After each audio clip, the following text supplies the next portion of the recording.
Hello guys, discuss करेंगे web application level 3 की पहली unit multimedia authoring and animation tools में, जिसमें आज हम बात करेंगे अपने थर्ड सेशन की तरफ जो है हमारा मोशन एंड शेप ट्विनिंग। इसके अंदर हम बात करेंगे पहले कि ट्विन होता क्या है। ठीक है, तो ट्विन का मतलब होता है to create movement and changes of visual content over time without having to manually create the content frame by frame.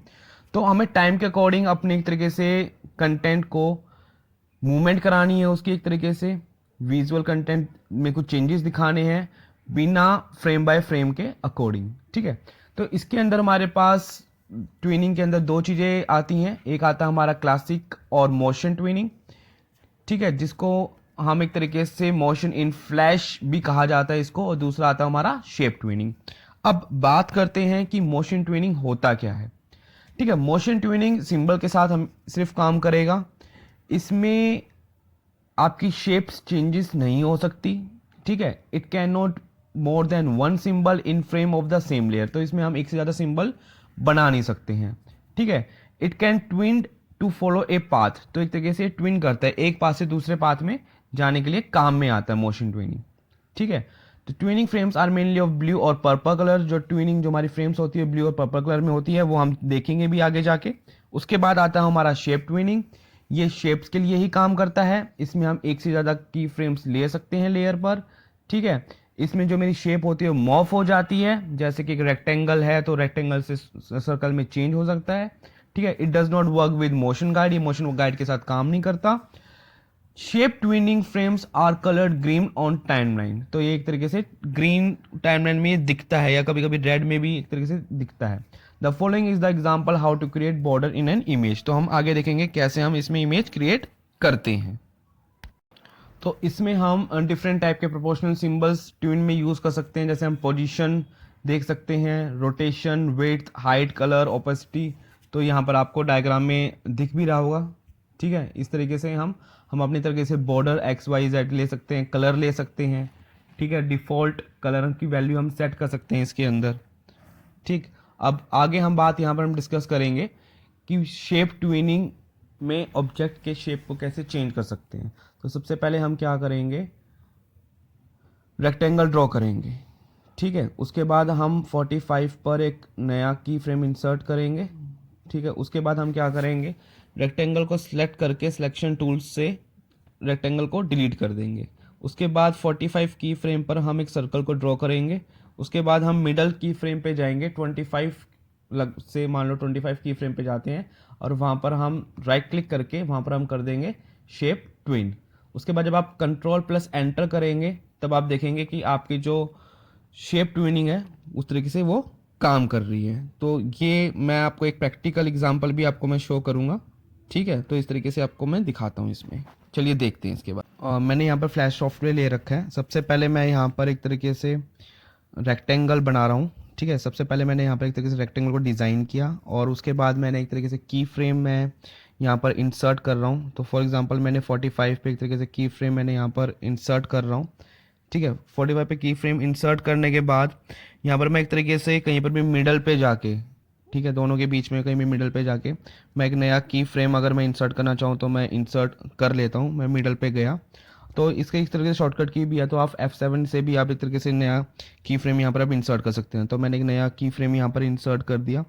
यहाँ पर इंसर्ट करने के बाद अब मैं क्या करूँगा, मुझे अब एक ऑब्जेक्ट बनाना है। जैसे मुझे एक सर्कल बनाना है तो मैं यहाँ पर एक तरीके से सर्कल को डिज़ाइन करूँगा। फिर मैं एक तरीके से कलर भी चेंज कर लेता हूँ। ठीक है, तो यहाँ पर मैं एक तरीके से यहाँ पर ब्लू ले लेता हूँ। एक तरीके से मैं ब्लू कलर यहाँ पर मैंने एक तरीके से ले लिया, और उसके बाद मैं यहाँ पर एक तरीके से क्या करा, सर्कल को डिज़ाइन कर लिया।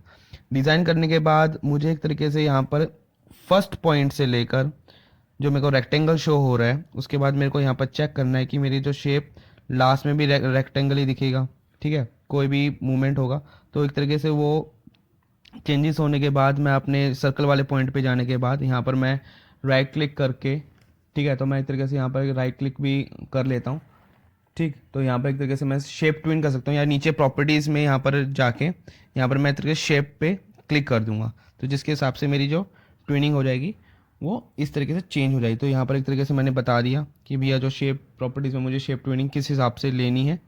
ठीक है, तो यहाँ पर आप एक तरीके से यहाँ पर भी आप चेक कर सकते हैं, मुझे प्रॉपर्टीज़ में भी Ctrl+F3 की हेल्प से भी मैं चेक कर सकता हूँ। क्लियर।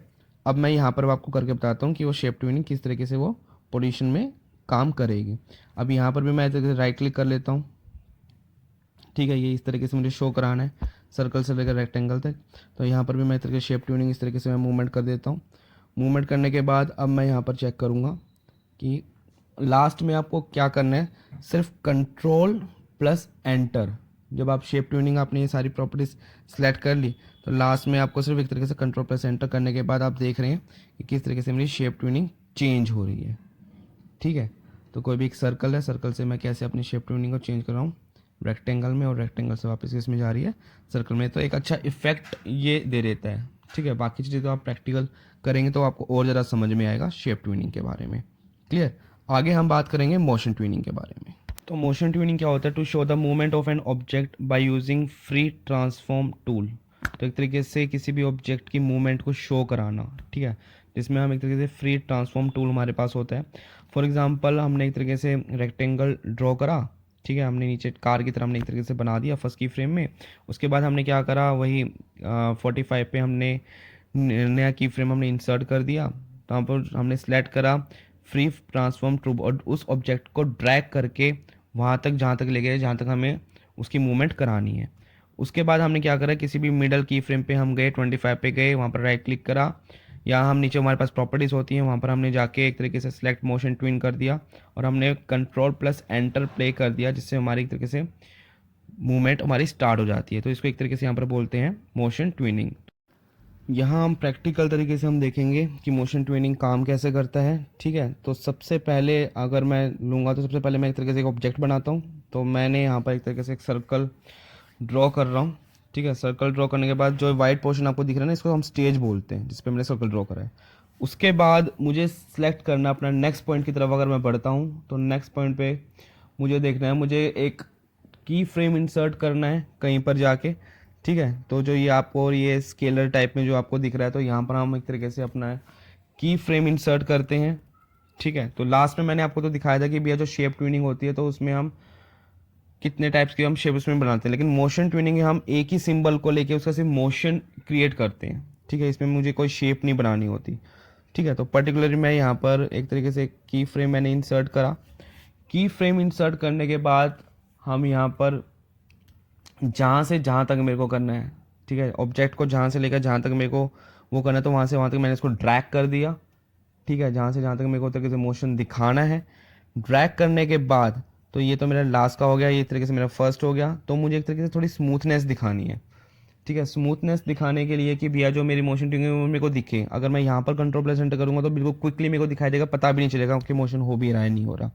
तो उस चीज़ के लिए मुझे क्या करना है, तो कहीं पर भी मैं अपने मिडल पे जाके, तो मैं कहीं पर भी एक तरीके से मिडल पे जाऊँगा। मिडल पे कहीं पर भी जाने के बाद मैं वहाँ पर उसके में, हाँ जब मैं मिडल पे चला जाऊँगा तो यहाँ पर मैं क्रिएट कर दूंगा क्रिएट मोशन ट्विन। अब जैसे मैं यहाँ पर क्रिएट मोशन ट्विन को मैं एंटर करूँगा तो मैं एक तरीके से एक पाथ वो हो जाएगा कि भैया यहाँ से लेकर बीच में एक ऐसा मूवमेंट आएगा जहाँ पर मेरे को एक तरीके से मोशन दिखाई देगा। ठीक है, तो जैसे मैंने आपको बताया वहाँ पर मैं एक तरीके से मोशन आपको शो कराऊंगा क्विकली। तो उसके बाद हमारे पास जो लास्ट स्टेप है, लास्ट स्टेप में हमें क्या करना है, सिर्फ Ctrl+Enter करना है और हमारी एक तरीके से मोशन ट्यूनिंग हमें इस तरीके से वो दिखाई देनी शुरू हो जाएगी। तो ये एक तरीके से प्रैक्टिकल एग्जांपल था मोशन ट्विन का। अब बढ़ते हैं अपने मोशन गाइड ट्विन की तरफ, जिसमें हमें एक ऑब्जेक्ट को मूव ही कराना है। ठीक है, तो इसमें क्या होता है, हम एक ड्रॉ ऑब्जेक्ट को ड्रॉ करते हैं, वही उसी तरीके से हम की फ्रेम 45 पे हम इंसर्ट करते हैं। उसके बाद हम ड्रैग द पॉइंटर फ्रॉम 1 की फ्रेम टू 45 ड्रैग कर लेते हैं एक तरीके से, और राइट क्लिक करने के बाद इंसर्ट मोशन ट्विन कर देते हैं। ठीक है, तो यहाँ पर आप देख भी रहेंगे डायग्राम में, इंसर्ट मोशन ट्विन करने के बाद आप नेक्स्ट स्टेप में क्या करेंगे, लेयर 1 पे आप क्लिक करेंगे और वहाँ पर आप कर देंगे ऐड मोशन गाइड पे क्लिक। ठीक है, लेयर 1 पे जाने के बाद ऐड मोशन गाइड पे क्लिक कर देंगे। यहाँ पर आप जब आप ऐड मोशन गाइड पे क्लिक कर देंगे तो उसके बाद आप लेयर 1 पे वो क्लिक हो जाएगा, एक्टिव हो जाएगा। तो उसको हम एक तरीके से सिलेक्ट द फर्स्ट की frame in the active guide layer में क्लिक कर देंगे और वहाँ पे सिलेक्ट पेंसिल पे क्लिक करने के बाद अपने पाथ को ड्रॉ कर लेंगे। ड्रॉ करने के बाद तो उसके बाद हम क्या करेंगे, click on select tool to select the object and click on snap to object tool and fix the object at the starting point of the path. तो हम स्टार्टिंग पॉइंट पे लेके चल पड़ेंगे, ठीक है। लास्ट में हम 45 की फ्रेम पे जाएंगे, अपने ऑब्जेक्ट को ड्रैग करेंगे लास्ट पे और फिर हम कंट्रोल प्लस एंटर से वो चीज़ देख लेंगे। तो एक बार इसका आप प्रैक्टिकल खुद करके देखिएगा, ठीक है। और अगर कहीं यहाँ पर दिक्कत आए तो जो मुझे कमेंट करेगा मेरे चैनल पर। और अभी तक आपने मेरा चैनल लाइक और सब्सक्राइब नहीं किया है तो मेरे चैनल को लाइक और सब्सक्राइब कर दीजिएगा। Thank you.